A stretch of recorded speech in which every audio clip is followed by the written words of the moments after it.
This next project that we're going to be working on is the first in your series of portfolio projects, which will be submitted to the College Board. Now, you're not going to necessarily submit every single portfolio project that you complete. You're going to be able to pick and choose. And actually, if you go on the class website here under Resources, if you click on the second thing down, the AP exam requirements, I have everything listed that's going to be required for the AP exam at the end of the year. We will talk more about this as we get closer, but just a quick overview. You're going to be turning in two different sets of projects. The first is under Sustained Investigation. This is going to be 15 PowerPoint slides where you're submitting pictures of not 15 complete projects, but some of those slides will be progress pictures, some will be brainstorming pictures, some will be your final project. So I would say around 5 or 6 projects total will be submitted to the sustained investigation portion. But again, a lot will be mind maps, brainstorming, practice that you do. So that's why we are doing a lot of practice and brainstorming, and that's why it's important to take your time on those. The second set of pictures that you'll be turning in for the AP exam is selected works, and this is where you'll just turn in your 5 best projects. So your 5 best projects will, you'll have pictures and you'll send those in. For the sustained investigation, all of these do have to follow a question, an essential question. So if we go back to getting started on this first portfolio project, you need to create and come up with what your essential question is going to be that can guide your artwork for the remainder of the year for all of the portfolio projects.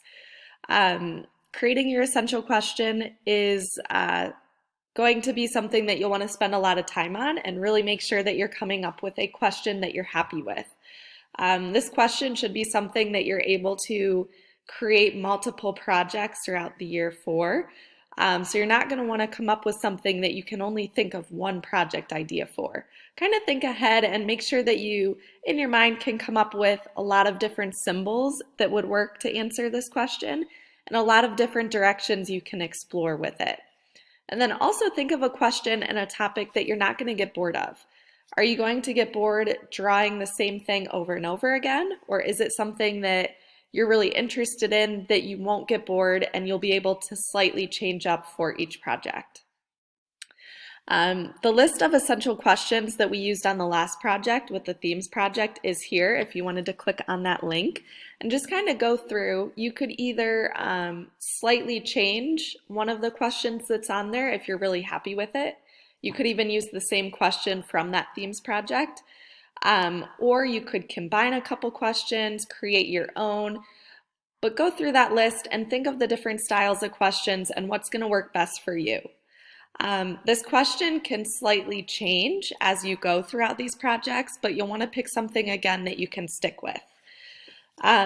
Once you have your question chosen, you're going to move on to brainstorming. And this is going to be the same process from here down for the rest of your portfolio projects. For brainstorming, pictures of your brainstorming will be turned into the AP College Board. So again, take your time with these steps. But just like the last project, I would start with mind mapping. So under the synthesis here is where I have that example and video of what mind mapping is, but this is just to flesh out your ideas.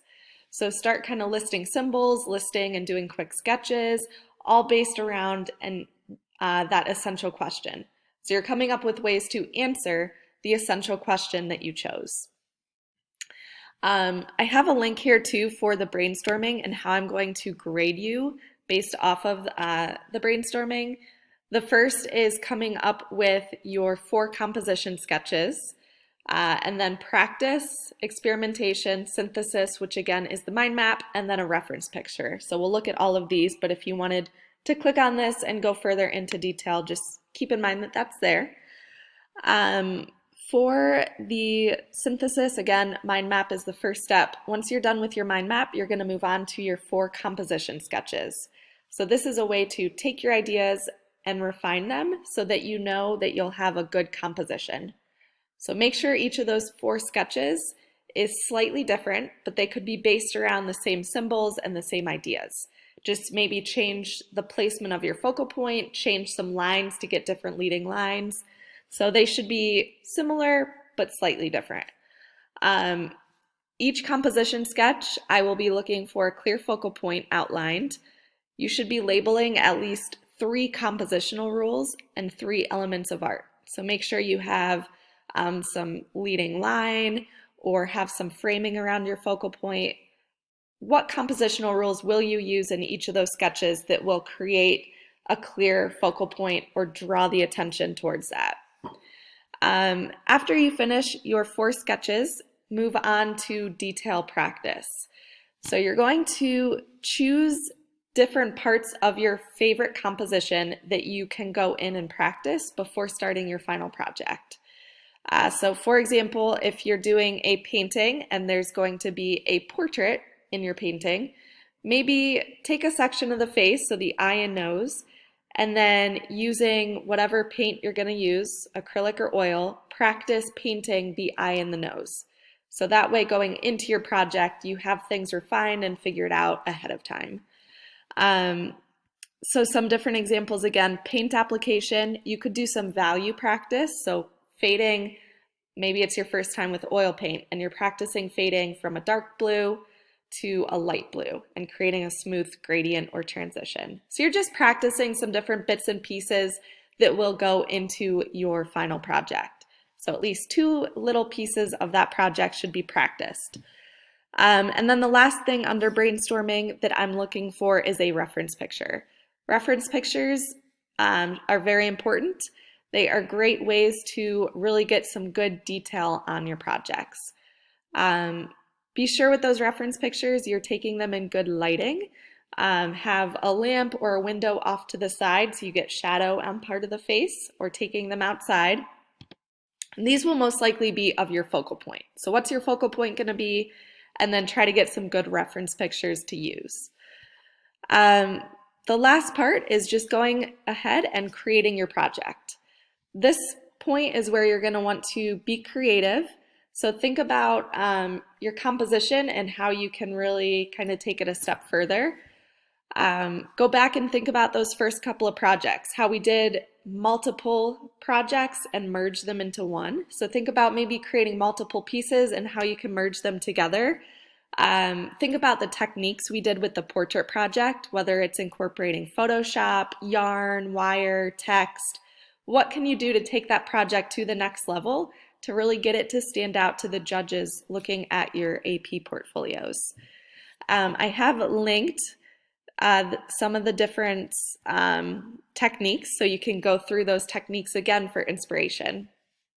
And then also on the website here, I have linked the rubric for how I'm going to grade your final project.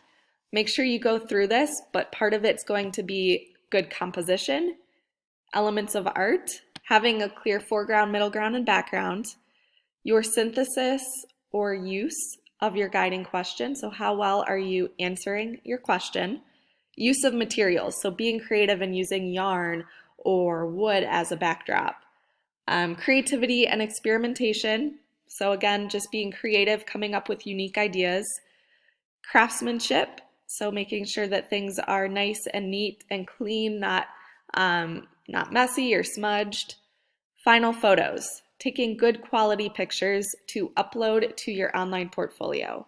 So remember, that's always the last step of projects, getting pictures that are high quality, editing them with good lighting, submitting them to your portfolio. And then we're also going to be doing critiques for each of these projects. So I'm going to be looking at your revision based off of the comments that were given during the critique. And then the last part of this website is all of the due dates for each project. So make sure you're always checking this out. I'll be putting things onto Classroom as they come up. But every Monday and Wednesday, things will be due. So every other Wednesday, your brainstorming will be due along with a reference picture. Progress pictures are going to be due every other Monday. So you're going to take a progress picture of your project. We'll do a critique every other Wednesday, and then projects on the online portfolio will be due every other Monday as well. So just keep checking on here, make sure that you have everything done and ready to submit on the due dates. We're going to be going through these projects very quickly, so every project you'll have 2 weeks to work on it. So make sure that you are pacing yourself, getting things done, and ready to turn in on time. So that's going to be about 15 to 20 minutes outside of class every day in addition to class time.